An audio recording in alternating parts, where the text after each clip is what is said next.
Welcome back. It's CJ Williams for Culturalist Theory, and today we're here to finish what we started. We went through Denzel's 90s movies, we ranked his 2000s, and now we're gonna do 2010s to present day. And again, we're ranking the movies, not how good he was in them, because let's be honest, he's good in everything. Sit back, relax, the concession stand is open. Just make sure to leave a like, comment, and subscribe before you place your order. Let's get to it. Number 14, Two Guns. Buddy cop movies had gained a lot of traction by the beginning of the decade, with The Other Guys, 21 Jump Street, and Ride Along all clearing $150 million at the global box office. It would have took a concerted effort to miss. While the film was far from a flop, more than doubling its $60 million budget, fans of Washington and Wahlberg might not even remember this collab happened. From an action standpoint, the film is significantly lacking, being sandwiched between Safe House and Equalizer respectively. If we're gauging it from a comedic point of view, it falls short of Wahlberg's standards, having delivered memorable performances in The Other Guys, Ted, and Daddy's Home. If we're keeping it a stack, the problems were rolling way before the camera was. The roles of Bobby and Stiggs were originally going to Vince Vaughn and Owen Wilson, the kind of recasting that tells us Denzel was deep in his side quest bag. Every film is not going to be up for Best Motion Picture. It's okay to have a couple of popcorn movies in your filmography. We're just surprised this was his follow-up to Flight. While we get a much-needed reunion between Washington and Patton, it comes at the expense of Edward James Olmos. They ain't have to do OG like that. Number 13, The Little Things. With 3 Oscar winners at the helm, we certainly had higher expectations than a bottom-of-the-barrel mystery thriller. But numbers don't lie, and with this film barely recouping its $30 million budget, we couldn't have been the only ones feeling let down. If we were to compare this to another solve it before time's up thriller, like Bone Collector, everyone involved would be getting a trophy. However, judging it by the shoes it intended to fill, 7, it's a miracle Leto would get any nominations at all. I hope y'all are happy. It's that recognition that gave us Morbius. On a more serious note, for a movie that relies so heavily on suspense and mystery, this is some of the worst writing you'll come across in Washington's 5-decade body of work. This will be the first time audiences catch Denzel and daughter Olivia on screen together. If you missed it, don't worry, we did too. She plays Amy Anders, and they have a brief exchange at the start of the film in a police station, but she also has a small role in the Tragedy of MCBeth. Let us know down in the comments if you think Washington is going to pull a LeBron and star with one of his kids before he hangs it up. Number 12, The Magnificent Seven. Off the rip, a PG-13 Western feels limited in the scope of story it can tell. We have to tip our 10-gallon hats though. The film definitely revitalized enough interest in Westerns to get The Harder They Fall made. A remake of a 1960 Steve McQueen film, which itself was a remake of Akira Kurosawa's Seven Samurai, The Magnificent Seven is a reminder that there's nothing new under the sun. We do see Denzel, Fuqua, and Hawk back together for the first time since Training Day, and judging by their on-screen reunion, we'd guess that was the highlight of their experience as well. We haven't seen Seven Samurai yet, but by all accounts, it's not just one of the best stories ever depicted on screen, it's the genre's blueprint. The original Magnificent Seven and Scarface are the 2 films Fuqua credits with sparking his own filmmaking journey. He's expressed interest in a Scarface remake as well. If Training Day is any indicator of what that would look like, sign us up. If Magnificent Seven is more of a preview, we might advise leaving that one where it's at. Number 11, Unstoppable. With the crew jokingly referring to this film as the taking of Pelham 456, we have to ask the question, why were Denzel and Tony Scott so obsessed with trains? Loosely based on a true story, the Crazy Eights unmanned train incident happened back in 2001. Spoiler alert, that high-stakes jump Pine makes at the end of the movie was really more like 12 miles per hour. Tony initially wanted to set the movie in Montana, but the wide open plains and 12-person population didn't emphasize the danger. In this episode of Where Do I Know You From, Rosario Dawson and Washington share the screen 12 years after appearing together in He Got Game. Starring Ethan Suplee with brief appearances by Denzel, Unstoppable is peak negligence and 60 minutes of exterior train shots. Ironically, while filming in Bridgeport, Ohio, a train actually did derail. No one was injured, but they definitely called it a day. The film would be the 5th and final collab between Washington and the late, great Tony Scott. We heard that the end was done in just one take, with Dawson's reaction being real. She wanted a redo, but Tony kept it in as is. Rosario, if you're out there, can you give us the full story down in the comments? Appreciate you. Number 10, The Equalizer 3.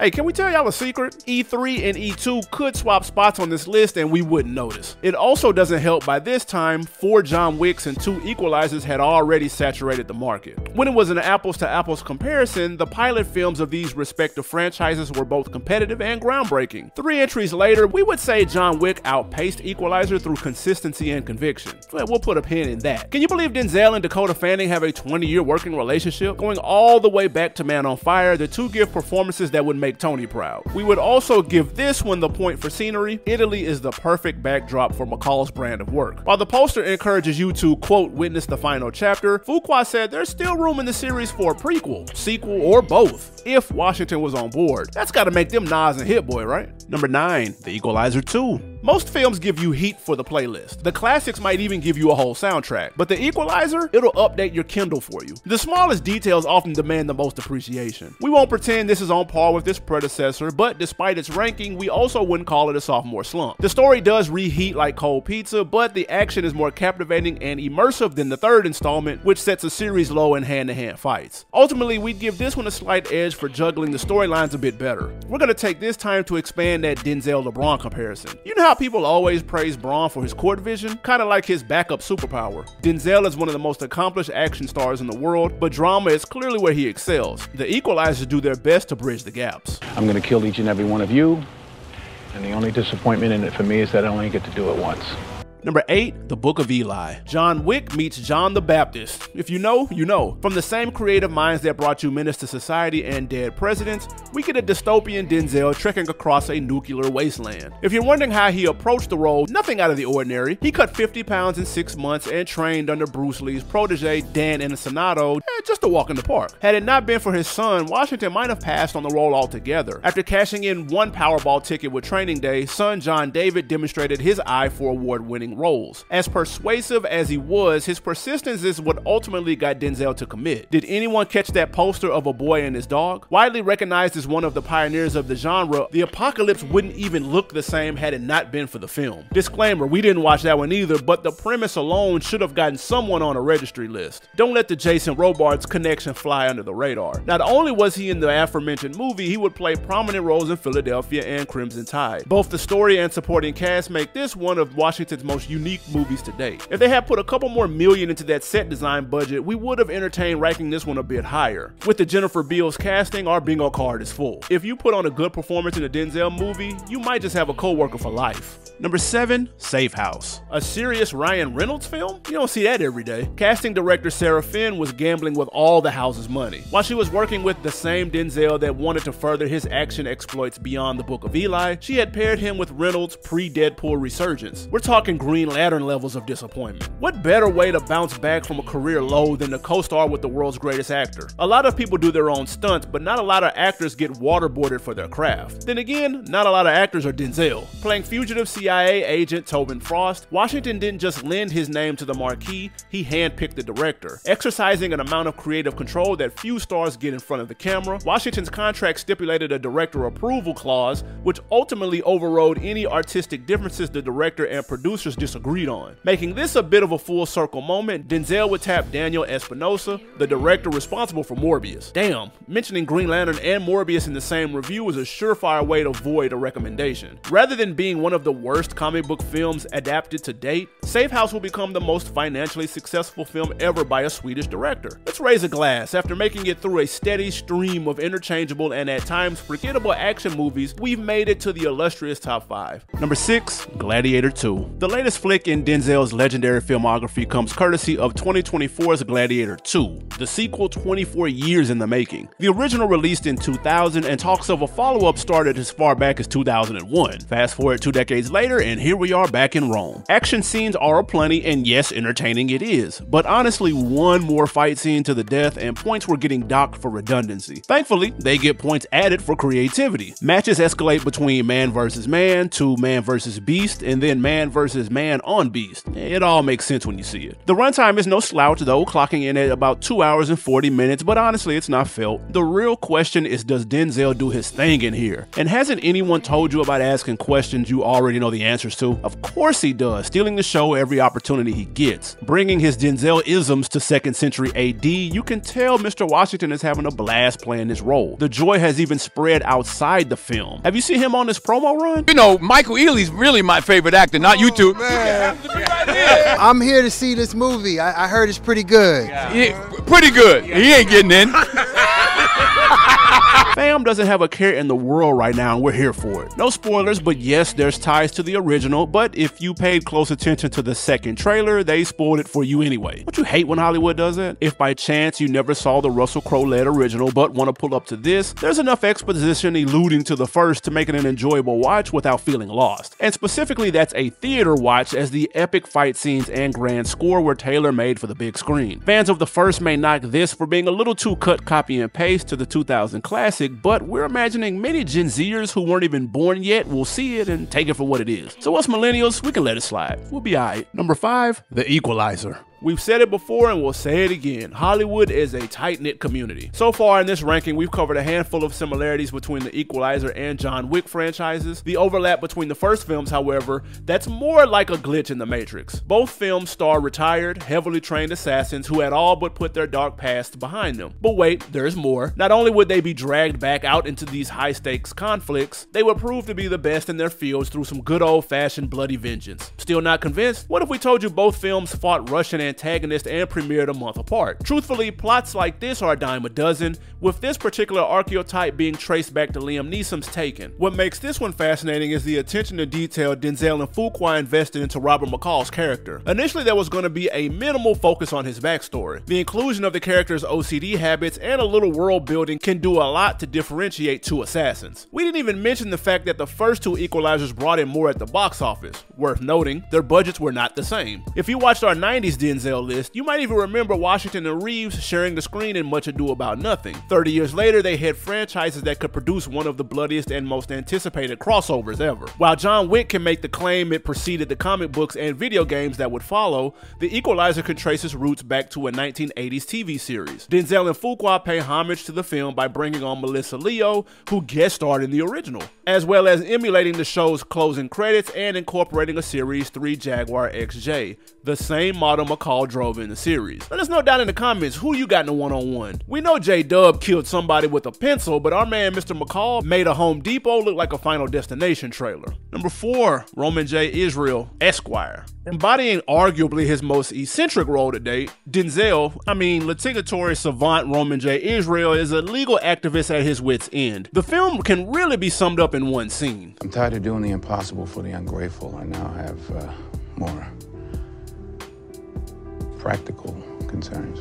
Perhaps a case of art imitating life, this would be Washington's first film to lose money since the 90s. Granted, he probably didn't sign on thinking this would be a blockbuster, but there's no denying that his performance and the writing that accompanied it were awe-inspiring and award-worthy. We're not lying when we say the film's tonal shift reminded us a lot of Juice. It goes from witty drama to crime thriller just like that. One of the biggest challenges to overcome as a midlife crisis movie is navigating the premise. After spending the majority of his life pursuing his passions, only for it to implode on him in an instant, his unraveling wasn't just relatable, it was inevitable. Washington earned his 6th nomination for Best Leading Actor, but don't let it be lost on you. He was the only nominee in the category whose movie wasn't also up for Best Picture. The man was Kareem in '76. When discussing the greats, one of the first things people mention is longevity. If we're being honest, we thought Denzel peaked too early out the gate with his performance as Malcolm X. We couldn't have been further from the truth. For those who exhibit true dedication to the arts, age brings an experience that no amount of money can buy. Couple that with a relentless drive for renewal and you begin to run out of roles he hasn't tried his hand at. When you watch Washington step into Roman's skin for 2 hours, you'll get a much deeper appreciation for what he brings to every project, along with the polish and refinement it takes to cement your name as one of the greatest. Matter of fact, he might be 2018 LeBron.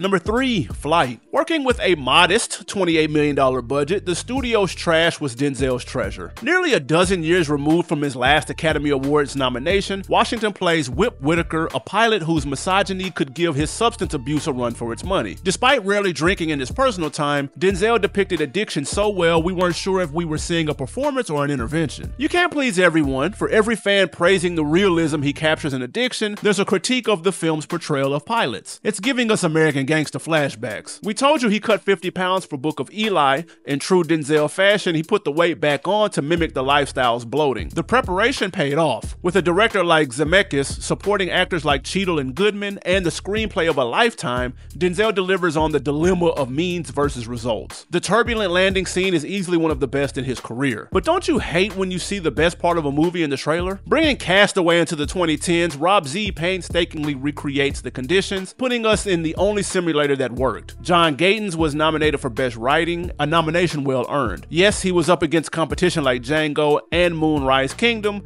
but give Flight a more compelling final act and we're having some different conversations. Number 2, The Tragedy of MCBeth. Listen, we could talk about the surreal minimalism Cohen and production designer Stefan Deschamps employed to bring 11th century Scotland to life. We could highlight Washington's instinctive delivery of archaic language. We could even praise Cohen's cinematic interpretation of a centuries-old story. But we won't, because that would be reviewing someone else's review. The Tragedy of MCBeth enjoys its second place finish not because of its subject material, but in spite of it. At its inception, Macbeth is a story of bloodlust disguised as political ambition. With Denzel and McDormand portraying the titular characters, we get elements of paranoia and isolation that had previously served more as undertones rather than the entree. The proficiency it takes to deliver such a riveting performance earned him his 7th Best Lead Actor nomination, but making it look like a feat anyone could accomplish? That's why history will remember this as his most underrated performance. That and the fact that you need an Apple TV subscription. In addition to that Oscar nomination, the role of Macbeth would also snag him Golden Globe and SAG considerations. The Screen Actors Guild Award for Outstanding Performance by a Male Actor in a Leading Role has been presented 30 times. Denzel was nominated for 6 of those. How can anyone be nominated for 1/5 of a category's awards and only win once?